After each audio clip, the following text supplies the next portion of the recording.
Question number 3.29.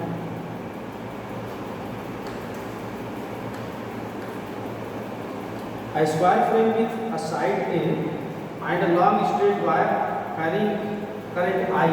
Suppose this is the long wire flowing current capital I, and here a square wire frame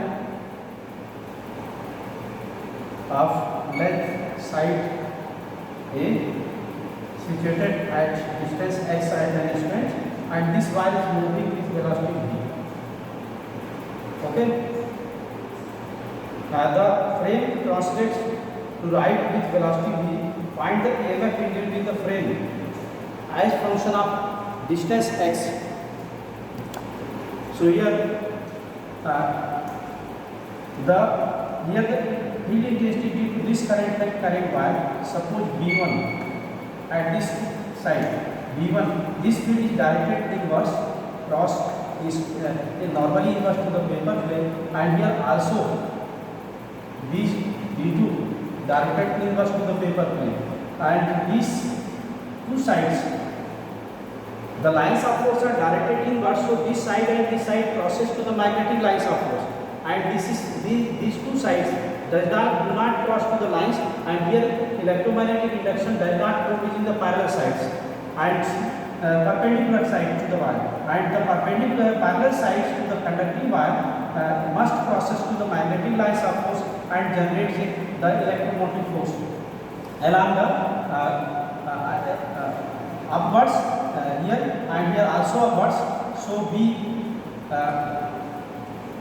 know magnetic field at distance x from the conducting current carrying wire, V1 equal to mu naught I upon 2πx, here V1, and V2 is equal to V2 will be mu naught capital I upon 2π. Here total distance from the conducting wire of this side will be x plus a plus x. Okay. Now the induced EMF, motional EMF in this part, suppose E1 is equal to, this is in magnitude, we take the EMF in magnitude, not in sign. Sign of the negative sign only shows to opposing nature of the EMF. So here this is V1, VA. L is the effective length of this part is capital L. This is perpendicular length of the wire, and substitute this value. E1 will be V1 mu naught I upon 2πx into v, and also at the second side here V2, here motional EMF is directed upwards also, so E2 will be V2 here, and substitute this value, so E2 will be V2 is equal to mu naught I upon 2π k plus x into VA. Now the induced EMF in this part is clockwise with respect to the loop, and this EMF E2 will be anti-clockwise, and here in this E1 the divided by this term is divided by x, and here this is divided by x plus a. So E1 is greater than E2, therefore the net EMF will be E1 minus E2. So by subtracted of second E2 in first term, these terms mu naught I VA by 2π are common, so it will be mu naught I VA upon 2π common, and this is 1 by x minus 1 upon x plus 3, and by simplifying this term we got E net will be mu naught I mu naught I VA upon 2π, this is x into x plus a, and here x plus a minus x cancel, so net EMF will be mu naught I V A square upon 2 pi x plus x into x plus a. Okay, this is the answer. Next problem 3.96. Related problem to motional EMF is 2.96. 296.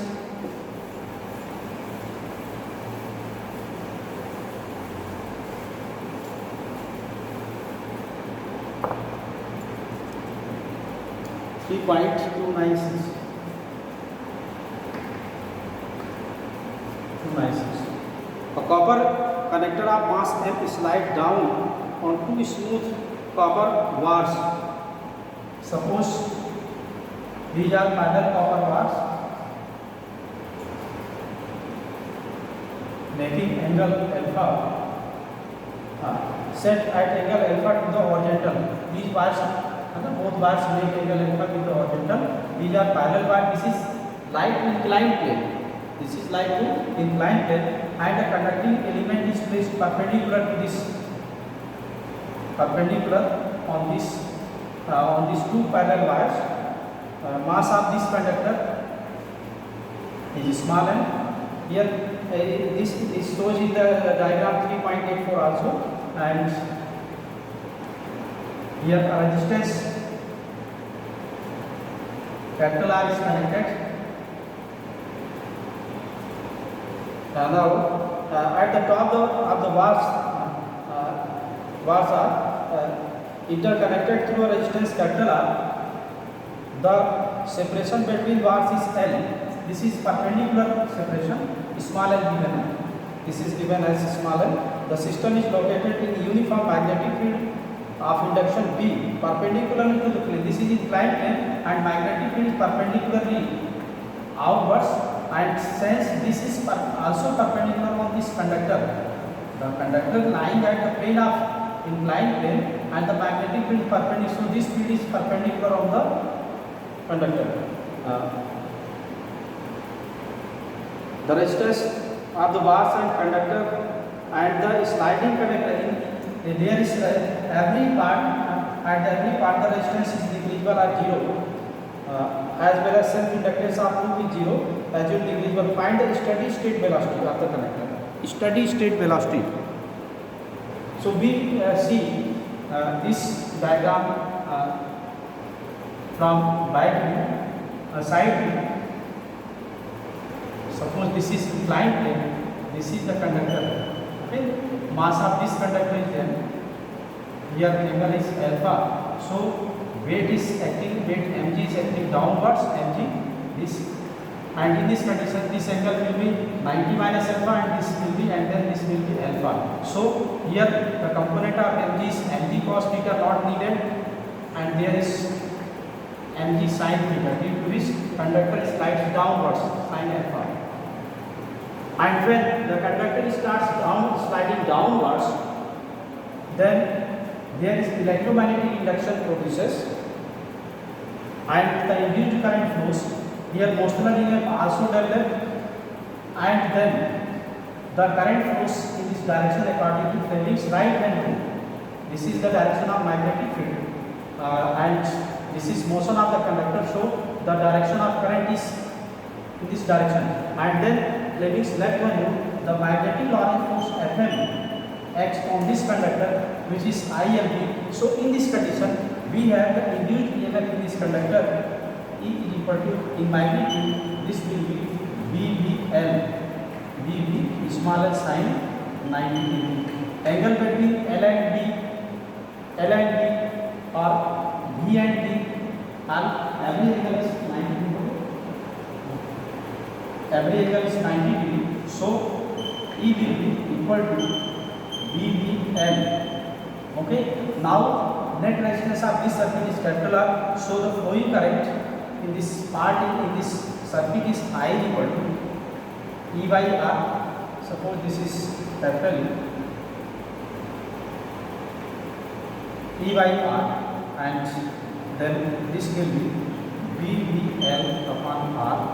Therefore, the magnetic Lorentz force acting on this conductor will be Fm is equal to ILP sin 90 degree.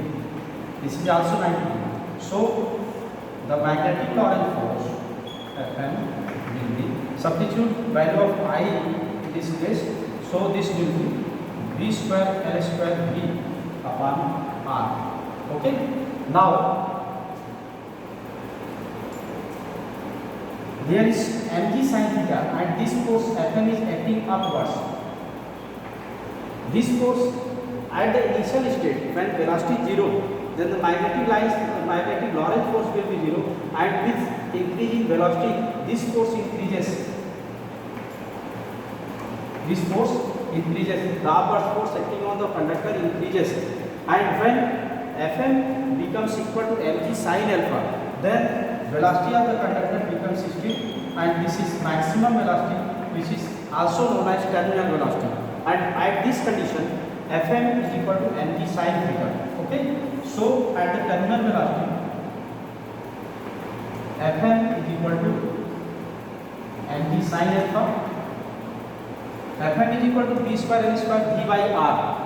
Okay, so v square L square V by capital R will be mg sin alpha.